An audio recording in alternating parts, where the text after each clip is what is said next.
राधे राधे बच्चों। ठीक है, आज हम क्लास 12th बायोलॉजी का सबसे पहला चैप्टर शुरू कर रहे हैं, sexual reproduction in flowering plants. हर एक चीज़ को बहुत बेसिक, बहुत डीप और बिल्कुल एकदम जो आसानी का तरीका है, जितना आसान हो सके, बिल्कुल स्पून फीडिंग कहते हैं इंग्लिश में ना जिस चीज़ को, जितना जो बच्चा सबसे कमज़ोर है, अगर आज से भी शुरू करेगा बेटा तो भी कोई दिक्कत नहीं आएगी तुझे। तो जो बच्चा सबसे कमज़ोर है वो भी इसको कर सकता है। आइए उस लाइन से शुरुआत करते हैं जिससे मुझे मोटिवेशन हमेशा मिला है कि तू कोशिश कर, हल निकलेगा, और आज नहीं तो बेटा कल निकलेगा। तू अर्जुन के तीर सा निशाना तो साध, जो आज थमा थमा सा है वो कल चल निकलेगा, वो कल चल निकलेगा। मेहनत कर तू। मैं भी बहुत कमजोर था, तू भी बहुत कमजोर है। अगर कमजोर है तो कब तक शोषण होगा, कमजोरों का शोषण हुआ है बेटा, इसलिए। और शिक्षा शेरनी का वो दूध है जो पिएगा वो दहाड़ेगा बेटा। तो इसलिए एजुकेशन को उस लेवल के स्तर पे पढ़ाऊंगा, इस टॉपिक को आने वाले जितने भी टॉपिक होंगे, जितनी भी चीजें होंगी उस लेवल पे पढ़ाऊंगा जिस लेवल पे मुझे समझ में आता है, मुझ जैसे गरीब बच्चे को समझ में आता है, उसी तरीके से तुझे समझ में आएगा। आ जरा समझ। अच्छा, पढ़ने का सिंपल एक तरीका सुन ले पहले। पढ़ने का तरीका यह है कि जब तक तोड़ेंगे नहीं तब तक छोड़ेंगे नहीं। पढ़ने का तरीका यह है कि किसी भी वर्ड को तब तक तोड़ना है जब तक उसके सेपरेटेड मीनिंग नहीं हो जाते, डिफरेंट अलग अलग मीनिंग नहीं हो जाते। अगर मीनिंग पता लग गया, हर एक चीज का अलग अलग मीनिंग पता लगता गया तुझे, तो कभी कोई दिक्कत नहीं आएगी बेटा, एक भी समस्या नहीं आने वाली है। अब जरा समझ स्टार्ट करते हैं। सबसे पहली हेडिंग लिखी हुई है sexual reproduction in flowering plants. तो मेरे पास अलग अलग टर्म की अगर मैं बात करूं तो मेरे पास सबसे पहला टर्म आ गया सेक्सुअल, उसके बाद टर्म आ गया रिप्रोडक्शन, उसके बाद जो टर्म आ गया वो आ गया फ्लावरिंग, और उसके बाद आ गया प्लांट्स। तो इसका मतलब मुझे कहीं ना कहीं कहा जा रहा है कि सेक्सुअल रिप्रोडक्शन हो रहा है। तो सबसे पहले दिमाग में मेरी डेफिनेशन आनी चाहिए कि सर रिप्रोडक्शन क्या होता है। भाई रिप्रोडक्शन क्या होता है, तो यही बिल्कुल बेसिक से समझ, जरा समझ बेटा। देख, रिप्रोडक्शन, री मतलब दोबारा, दोबारा। अरे भाई कोई चीज करते हैं ना, जैसे रिजुविनेट करना, रिवीजन करना, ऐसी एग्जांपल दिखाता हूं, देख जरा। तूने सुना होगा रिवीजन। अब रिवीजन को देख, री और विजन। विजन मतलब देखना, बेटी देख जरा ध्यान से, विजन मतलब देखना, और एक ही चीज को री मतलब दोबारा, या कह ले तू बार बार। तो बेटा एक ही चीज को बार बार देखना क्या कहलाता है? रिवीजन। सर हम रिवीजन कैसे करें, क्वेश्चन आता है बच्चे का। बेटा पहले विजन तो कर ले, एक बार देखी ना है चीज और फिर यूं कह रहा हूं होते कि रिवीजन कैसे करें। तो एक बार विजन करना पड़ेगा तभी तो उसे बार बार देखोगे। अब देख समझ, री का मतलब दोबारा, दोबारा का मतलब बार बार। प्रोडक्शन, प्रोडक्शन का मतलब होता है मैन्युफैक्चरिंग। मैन्युफैक्चरिंग कह लो। मैन्युफैक्चरिंग अगर नहीं कह पा रहे हो तो प्रोडक्शन का मतलब क्या होता है? किसी चीज का बनना, या इंग्लिश में कह लो फॉर्मेशन। तो देख कितनी आसानी से डेफिनेशन बन गई। देख जरा, किसी एक ही चीज का दोबारा बनना या किसी चीज का बार बार बनना, उसे क्या कहेंगे? रिप्रोडक्शन। से फॉर एग्जांपल, जैसे एग्जांपल दूं मैं तुझे। सपोज कर ये ए है, ये ए कोई ऑर्गेनिज्म था, सपोज कर हाथी था। ए से बी ने जन्म लिया, हाथी ने हाथी के बच्चे को जन्म दिया। हाथी के बच्चे ने, मैं एग्जांपल ले रहा हूं बस, हाथी के बच्चे ने सी को जन्म दिया, सी बिल्ली निकली। सी के बाद डी को जन्म दिया, डी सपोज कर शेर निकला। शेर से सपोज करो कुत्ता पैदा हो गया, डॉगी पैदा हो गया। तो क्या तू इसे रिप्रोडक्शन कहेगा? क्या ये चीज रिप्रोडक्शन कहलाएगी? नहीं कहलाएगी सर, इसे हम रिप्रोडक्शन नहीं कह सकते। रिप्रोडक्शन होने के लिए सबसे इंपॉर्टेंट चीज ये है, या तो स्पीशीज सेम होनी चाहिए या क्लोजली रिलेटेड स्पीशीज होनी चाहिए, आसपास की सेम स्पीशीज होनी चाहिए। उसके बिना रिप्रोडक्शन नहीं कह सकता तू। आगे देख, आगे देखो बेटा, आप लोग समझो जरा। तो रिप्रोडक्शन किसे कहेंगे सर? रिप्रोडक्शन का मतलब है, से फॉर एग्जांपल मैं अपना एग्जांपल लूं। सपोज करो ए मेरे परबाबा थे, मेरे परबाबा ने मेरे बाबा को पैदा किया होगा, मेरे बाबा ने मेरे पिताजी को पैदा किया होगा, और डी मेरे पिताजी ने मुझे पैदा किया। तो सिंपल सी बात है, एक ही organism that is homo sapiens ही बार बार पैदा हो रहा है, तो इसे क्या कहेंगे? रिप्रोडक्शन हो रहा है बेटा। अब रिप्रोडक्शन की अगर मैं बात करूं, देख जरा ध्यान से, अगर मैं रिप्रोडक्शन की ही बात करूं तो रिप्रोडक्शन को अगर क्लासिफाई करा जाए तो रिप्रोडक्शन को क्लासिफाई कैसे किया गया है बेटा? रिप्रोडक्शन को क्लासिफाई किया गया है दो पार्ट में, ये तो तुझे भी पता है। रिप्रोडक्शन को क्लासिफाई किया गया है दो पार्ट में। एक होता है एसेक्सुअल रिप्रोडक्शन, एक होता है एसेक्सुअल रिप्रोडक्शन और दूसरा क्या होता है बेटी, सेक्सुअल रिप्रोडक्शन। इसे समझ जरा, एसेक्सुअल रिप्रोडक्शन और सेक्सुअल रिप्रोडक्शन बेसिक। हमें यहां कोई पीएचडी नहीं करनी है। पहली बात तो भाई हमें तो बोर्ड क्वालिफाई हो जाए और सर हम डॉक्टर बन जाए, डॉक्टर बनने के बाद पीएचडी कर लियो, तू जितनी करनी चाहे उतनी पीएचडी कर लियो। अब जरा समझ एसेक्सुअल रिप्रोडक्शन को कैसे पढ़ेगा, बहुत ध्यान से देख।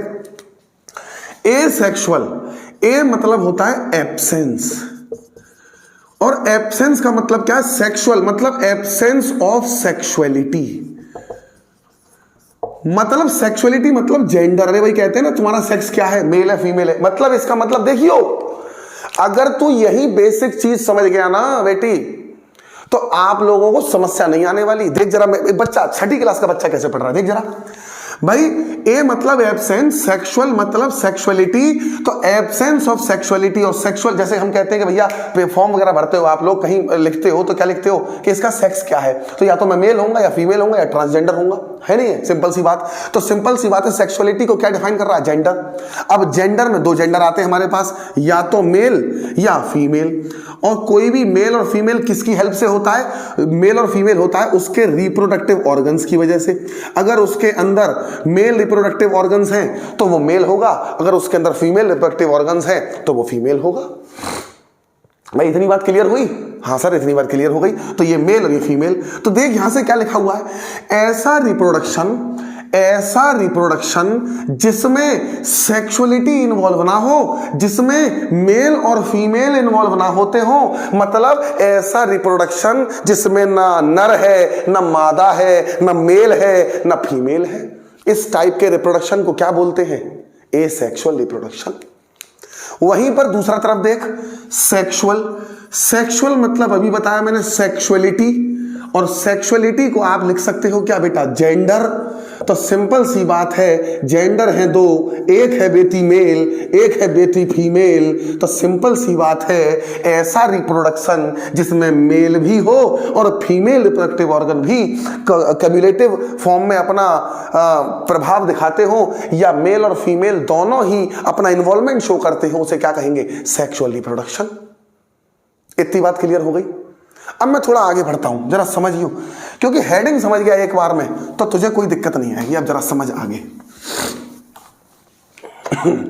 देख जी, अब जा लिख ले, मुंह देख रहे हो मेरा, हैं मुंह देख रहे हैं, अरे भैया कैसे पढ़ा रहे मास्टर, संग के संग लिखते रहो।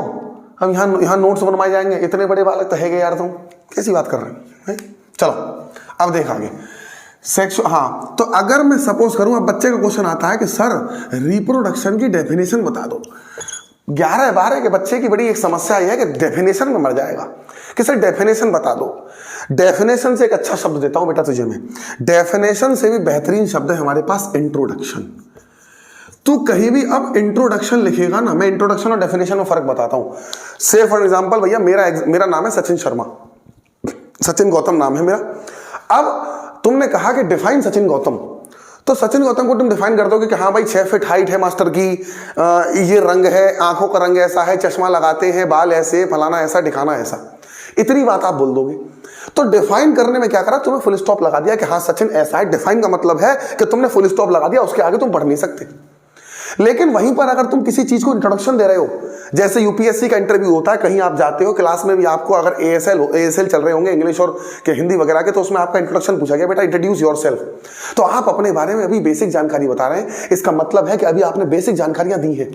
इसके अलावा अभी आप बहुत कुछ बता सकते हैं, जैसे ये तो टेलर है, अब पिक्चर अभी बाकी है मेरे दोस्त।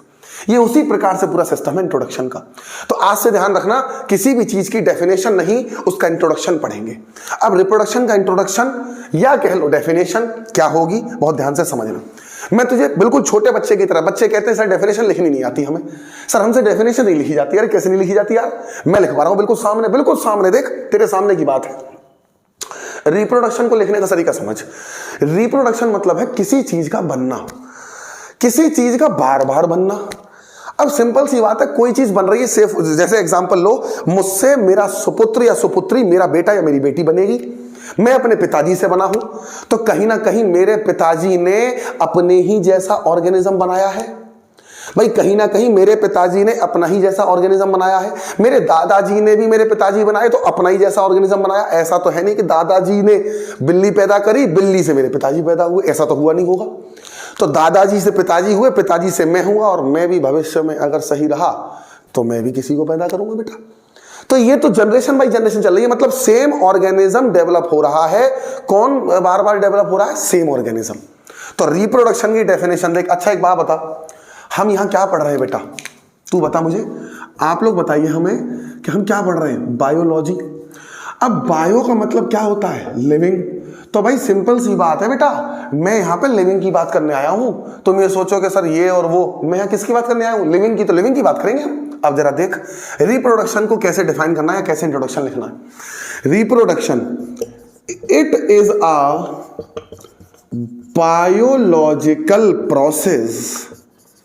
देखना सिंपल सी बात है भाई, बायोलॉजिकल प्रोसेस है, कोई हम तो कर नहीं रहे। सो it is a biological process in which an organism, organism मतलब मैं या मेरे पिताजी या मेरे दादाजी, it is a biological process in which an organism give birth, भाई जन्म ही तो दे रहे हैं, गिव बर्थ, या ऐसे कह सकते हो give rise to its young ones. Young ones कहते हैं अपनी पीढ़ी, यंग वंस कह लो, ऑफ स्प्रिंग्स कह लो, या चाइल्ड कह लो, कुछ भी कह सकते हो, सारा सब सिनोनियम है, ये सब सारे एक ही वर्ड है। So it is a biological process in which an organism give birth to its young ones similar to itself is called as, अपने ही जैसे बच्चों को जन्म देना इज कॉल्ड एज रिप्रोडक्शन। बताइए जरा बेटा क्या लिख दिया मैंने आप लोगों के सामने, क्या नया लिख दिया मैंने?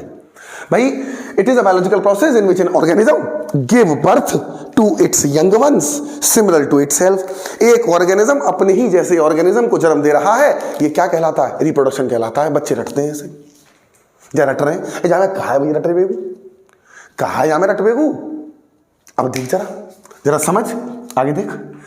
तो मैंने अभी बताया कि रिप्रोडक्शन दो टाइप का होता है। सर दो टाइप का कौन कौन सा? अभी बताया हमने भाई, एक होता है एसेक्सुअल और एक होता है सेक्सुअल।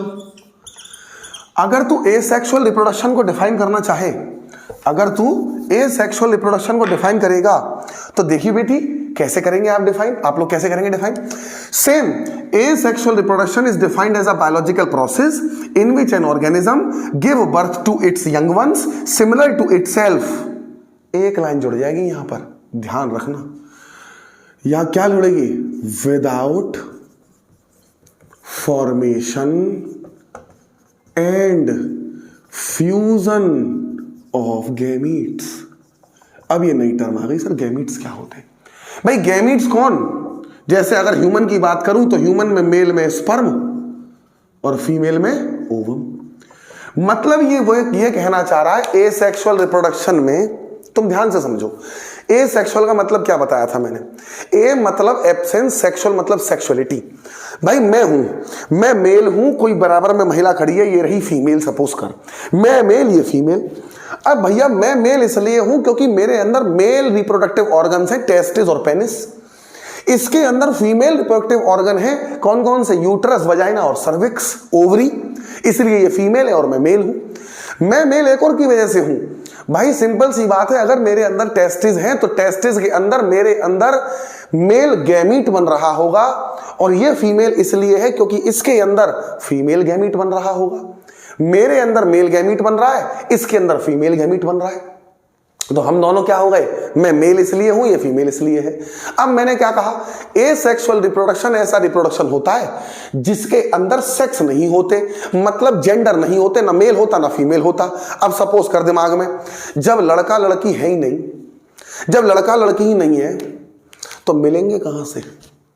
जब छोरा छोरी हतई ना आए तो मिलेंगे कहां थे? तो मैंने यही लिखा, ना तो लड़का लड़की है और लड़का लड़की नहीं है, तो तू मुझे बता क्या गैमीट बनेंगे? नहीं बनेंगे। तो ना तो फॉर्मेशन ऑफ गैमीट है और ना ही फ्यूजन ऑफ गैमीट है, ना फॉर्मेशन है ना फ्यूजन है, ना बनेंगे ना मिलेंगे।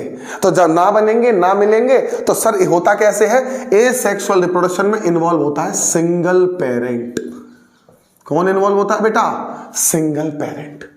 तो यही सिंगल पेरेंट एक नए ऑर्गेनिज्म को जन्म दे देता है अपनी बॉडी से ही, अपनी बॉडी से ही। हालांकि इसे आगे पढ़ाऊंगा मैं, कोई दिक्कत नहीं है, मैं पढ़ाऊंगा इसको, तो इतना ही रखो अभी यहां पे, ठीक है। इससे प्रोड्यूस होने वाले जो ऑर्गेनिज्म होते हैं वो बेटा बिल्कुल क्लोन होते हैं, मतलब क्लोन मतलब बिल्कुल डिट्टो कॉपी। जैसे मैं एग्जांपल बताऊं, एक छोटा सा एग्जांपल समझ ले। मैंने अपना बाल तोड़ा और टेबल पर रख दिया, यहां रख दिया हाथ पे, और सुबह आके देखा मैंने इस बाल से सचिन पैदा हो गया। इसे कहते हैं सेक्सुअल रिप्रोडक्शन।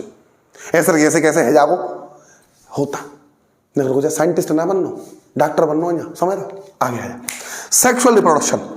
सेक्सुअल रिप्रोडक्शन में भाई सिंपल सी बात है, सेक्स इन्वॉल्व होंगे, और अगर सेक्स इन्वॉल्व होंगे तो याद रखना यहां विदाउट की जगह क्या आ जाएगा, with formation and fusion of male and female gamete. भाई अब तो यहां पे दोनों आ गए, भाई सेक्स आ गए, मेल और फीमेल आ गए। जब मेल और फीमेल आ गए तो मेल गैमीट आ गया, फीमेल गैमीट आएगा, बनेंगे भी, और जब बनेंगे, जब छोरा छोरी बनेंगे, जब छोरा छोरी आए गए तो मिलेंगे भी जरूर। नहीं मिलेंगे, नहीं मिलेंगे। सो अब डेफिनेशन कंप्लीट कर, जरा देख कैसे कंप्लीट करेगा। Reproduction it is a biological process, अगर मैं एसेक्सुअल की डेफिनेशन बता रहा हूं पहले, it is a biological process in which an organism give birth to its young ones similar to itself without formation and fusion of gametes. ये हो गई एसेक्सुअल रिप्रोडक्शन की डेफिनेशन। दूसरी देख, सेक्सुअल रिप्रोडक्शन क्या हो गया। Sexual reproduction is a biological process in which an organism give birth to its young ones similar to itself with formation and fusion of male and female gamete. इतनी बात clear हुई तो मैं आगे बढ़ूं, बता मेरी बात, आगे बढ़ूं। देख देख देख जरा आगे देख बेटी, बेटी अरे बिल्कुल जीरो ते हीरो चलेगा यहां, क्योंकि मुंह में पढ़ावे वाला कोई ना हो, ठीक है।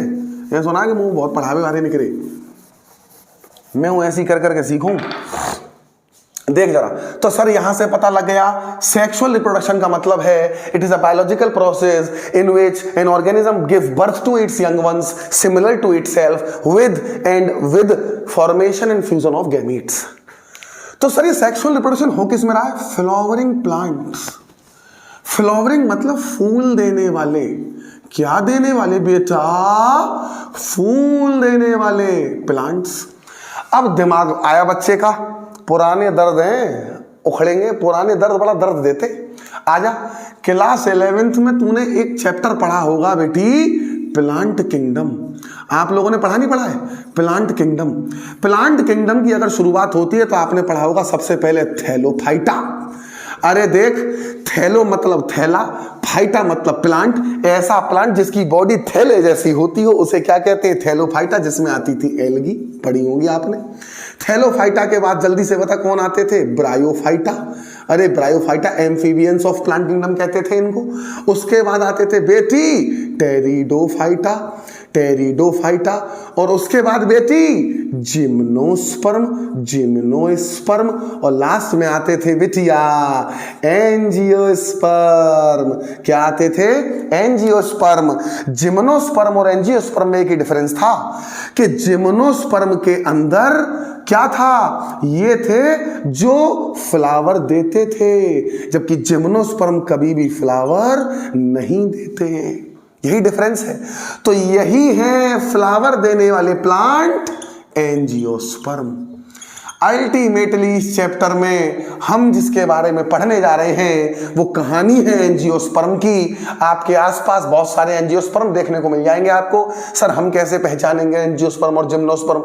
जहाँ पेड़ पे दिख जाए फूल वो है एंजियोस्पर्म, जहाँ पेड़ पे ना दिख रहा फूल वो हो जाएगा जिम्नोस्पर्म। खत्म बात।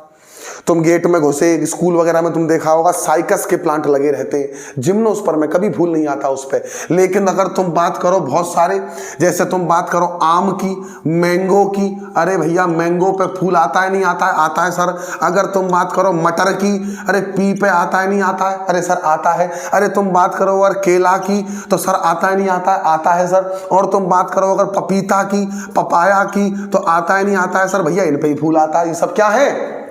ये सब क्या है बेटा? एंजियोस्पर्म में। अब आगे देख, एंजियोस्पर्म की यही बता रहा हूं, दो क्लास होती है, एक होती है मोनोकॉट, एक होती है डाइकॉट। हम इसमें दोनों के बारे में पढ़ेंगे, मोनोकॉट और डाइकॉट का क्या हिसाब है। आ रही बात समझ में? सो इससे बच्चे को दिमाग में हेडिंग तो क्लियर हो गई कि इस चैप्टर में हम रिप्रोडक्शन पढ़ेंगे, वो भी सेक्सुअल रिप्रोडक्शन पढ़ेंगे, मतलब मेल और फीमेल होंगे, लड़का लड़की की बात होगी। लड़का लड़की की बात होगी तो भैया सगाई भी होगी, तो भैया आगे की हल्दी भी होवेगी, मेहंदी होवेगी, गेस्ट हाउस बुक हैवेगो, छोरा बारातू चढ़ेगो, छोरा बारात ते घोड़ा पे आवेगो, घोड़ा पे ते दुल्हन को देखेगो, स्टेज पे दुल्हन आवेगी, भाई स्टेज पे जावेगी, बरमाला होंगी, भामर परेंगी, सिंदूर भरेगो और ब्याह होवेगो। और ब्याह के बाद तो फिर तुम्हें पता ही है समाज में जो अलग अलग गतिविधियां वो सब होंगी। तो सेम मेथडोलॉजी से मैं आपको बताऊंगा, एक एक चीज ऐसी पहुंचेगी बेटा, ध्यान रखना, बहुत तगड़े तरीके से, बहुत तगड़े तरीके से शुरू कर रहा हूं। तो ये हेडिंग समझ में आ गई कि इस चैप्टर में हम फ्लावरिंग, फूल देने वाले प्लांट्स के अंदर रिप्रोडक्शन पढ़ने जा रहे हैं। मतलब फूल देने वाला पौधा, आम से आम का बच्चा कैसे बनता है, आम से आम के बच्चे पौधा कैसे बनता है, मटर से मटर कैसे बनी, या इन सब चीजों से ये सब चीज कैसे बनी, इस चैप्टर में हम डिस्कस करने जा रहे हैं बेटा। आइए शुरुआत करते हैं सबसे पहले टॉपिक की, आइए स्टार्ट करते हैं बेटा।